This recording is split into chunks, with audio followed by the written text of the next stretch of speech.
ఇవాళ మన రాష్ట్రం నుంచి ఎగుమతులు అవుతున్న ఐటీ విలువ 60% ఈ సైబరాబాద్నే ఉంది.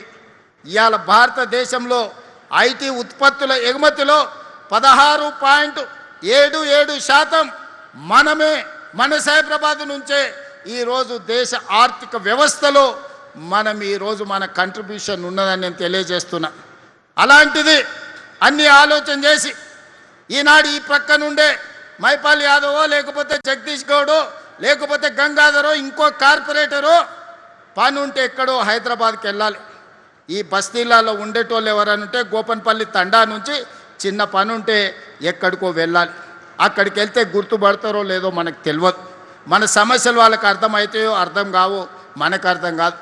అందుకే ఆలోచన చేసి ఒక పద్ధతి ప్రకారం ఈనాడు గ్రేటర్ హైదరాబాద్ మున్సిపల్ కార్పొరేషన్ ఒక పక్కన 150 డివిజన్లతోటి ఈనాడు సైబరాబాద్ మున్సిపల్ కార్పొరేషన్ 76 డివిజన్లతోని సైబరాబాద్ మహానగరపాలిక సంస్థను పెట్టుకున్నాం. 74 డివిజన్లతోని మల్కాజ్గిరి మున్సిపల్ కార్పొరేషన్ ఏర్పాటు చేసుకున్నాం. ఎవరికి వాళ్ళు ఈరోజు ఈ సైబరాబాద్ మున్సిపల్ కార్పొరేషన్లో కుత్బుల్లాపూర్ శాసనసభ నియోజకవర్గం, కుక్కట్పల్లి శాసనసభ నియోజకవర్గం, షేర్లింగపల్లి శాసనసభ నియోజకవర్గాన్ని 3 జోన్లుగా విడగొట్టి ఒక మున్సిపల్ కార్పొరేషన్గా ఒక సైబరాబాద్ పోలీస్ కమిషనరేట్గా ఈరోజు మనం ఈ కార్పొరేషన్స్ని ఏర్పాటు చేసుకున్నాం. పోలీస్ కమిషనరేట్లను ఏర్పాటు చేసుకున్నాం. ఒకనాడు పోలీసు వాళ్ళకు మున్సిపల్ వాళ్ళకు సఖ్యత లేదు, మున్సిపల్ వాళ్ళకు హెచ్ఎండిఏ వాళ్ళకు సఖ్యత లేదు. అదేవిధంగా మెట్రో వాటర్ వర్క్స్ వాళ్ళకి ఒక పద్ధతి లేదు. అందుకే ఈనాడు పోలీస్ కమిషనరేట్ మున్సిపల్ కమిషనరేట్ని కంప్లీట్గా ఒకే విధంగా ఒకే సరిహద్దులతోని ఈరోజు పరిపాలన సౌలభ్యం కోసం 3 కార్పొరేషన్లను ఏర్పాటు చేసుకున్నాం.